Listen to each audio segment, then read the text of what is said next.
Kantara chapter 1 ഈ വർഷം നമ്മളെല്ലാവരും വളരെ ആകാംക്ഷയോടുകൂടി കാത്തിരുന്ന ഒരു സിനിമയാണ്. ഇപ്പോൾ അതിൻ്റെ ഫസ്റ്റ് ഹാഫ് കഴിഞ്ഞിറങ്ങിയിരിക്കുകയാണ്. ഫസ്റ്റ് ഹാഫിൻ്റെ റിവ്യൂ ആണ് പറയുന്നത്. ഫസ്റ്റ് ഹാഫ് അത്ര ഒരു ആവറേജ് അനുഭവം മാത്രമാണ് സമ്മാനിക്കുന്നത്. വലിയ രീതിയിലുള്ള ആദ്യത്തെ ഒരു 10-15 മിനിറ്റ് ഭയങ്കരമായ രീതിയിലുള്ള ഇൻട്രൊഡക്ഷനും കാര്യങ്ങളൊക്കെ ആയിരുന്നു. അപ്പോൾ നമ്മൾ വിചാരിക്കും ഈ ഫസ്റ്റ് ഹാഫ് ഭയങ്കരമായിട്ടുള്ള കിടിലനായിട്ടുള്ള എക്സ്പീരിയൻസ് ആയിരിക്കും. എന്നാൽ ഫസ്റ്റ് ഹാഫ് അത്ര ഒരു ഗംഭീരമായ എക്സ്പീരിയൻസ് അല്ല എനിക്ക് തിയേറ്ററിൽ കിട്ടിയ ഒരു ആവറേജ് അനുഭവമാണ്. എന്ന് വെച്ചാൽ അത്ര ഓക്കെ അങ്ങനത്തെ ഒരു രീതിയാണ്. അത് ഭയങ്കര കിടിലമല്ല, എന്നാൽ തീരെ മോശമല്ല. ഇടയ്ക്കിടയ്ക്ക് ചെറിയ ലാഗുകൾ വരുന്നുണ്ട്. ഈ ലാഗുകൾ എന്ന് പറയുമ്പോൾ അത് ചില തമാശകളൊക്കെയാണ് പറയുന്നത്. ഈ തമാശകളൊന്നും അത്രയ്ക്ക് വർക്കൗട്ട് ആയില്ല, തിയേറ്ററിൽ അത്ര വർക്കൗട്ട് ആയില്ല. ചിലപ്പോൾ കന്നഡ ഭാഷയിൽ വർക്കൗട്ട് ആവുമായിരിക്കും, നമ്മൾ മലയാളമാണ് കണ്ടത്. അപ്പോൾ മലയാളത്തിലോട്ട് വരുമ്പോൾ തമാശകളൊന്നും അത്ര വർക്കൗട്ട് ആയില്ല.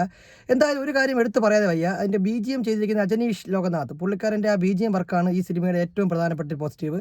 പിന്നെ സംവിധാനവും മേക്കിങ്ങും പോസിറ്റീവാണ്. ഋഷഭ് ഷെട്ടിയുടെ ഇതുവരെയുള്ള പെർഫോമൻസും ഓക്കെയാണ്. പക്ഷേ ഇത് ഇൻ്റർവെല്ലിന് പോകുന്നതിന് മുമ്പ് ഒരു 10-15 മിനിറ്റ് മുമ്പ് ഒരു പ്രീ ഇൻ്റർവെൽ സീക്വൻസ് ഉണ്ട്. അത് ഗംഭീരമായിട്ട് വന്നിട്ടുണ്ട്. അപ്പോൾ സെക്കൻഡ് ഹാഫിലേക്ക് വരുമ്പോൾ അറിയാം എന്താണ് അവിടെ സംഭവിക്കാൻ പോകുന്നത്. കാര്യം അത് നല്ല രീതിയിൽ തന്നെ അവർ എടുത്തു വെച്ചിട്ടുണ്ട്. സെക്കൻഡ് ഹാഫിലേക്കുള്ള ഒരു ബിൽഡപ്പ് ആയിട്ടാണ് കൊടുത്തിരിക്കുന്നത്.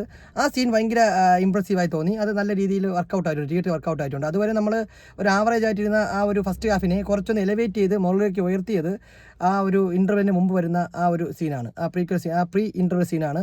അത്യാവശ്യം നന്നായിട്ട് തന്നെ ഋഷഭ് ഷെട്ടി മേക്ക് ചെയ്തിട്ടുണ്ട്. എന്തായാലും കാന്താര ചാപ്റ്റർ 1 തിയേറ്റർ എക്സ്പീരിയൻസ് മോശമാവില്ല എന്ന് വിചാരിക്കാം. ഇനിയിപ്പോൾ സെക്കൻഡ് ഹാഫ് കൂടെ കണ്ടതിന് ശേഷം ഡീറ്റെയിൽ ആയിട്ട് റിവ്യൂമായിട്ട് നമ്മുടെ ചാനലിൽ വരാം. അതുവരെ നിങ്ങളുടെ ഈ ചാനൽ സബ്സ്ക്രൈബ് ചെയ്യുക. ഇത്തരത്തിലുള്ള മൂവി റിവ്യൂസിനും മൂവി റിലേറ്റഡ് വാർത്തകൾക്കും വേണ്ടി നമ്മുടെ ചാനൽ സബ്സ്ക്രൈബ് ചെയ്യുന്ന കാര്യം കൂടി പരിഗണിക്കുക.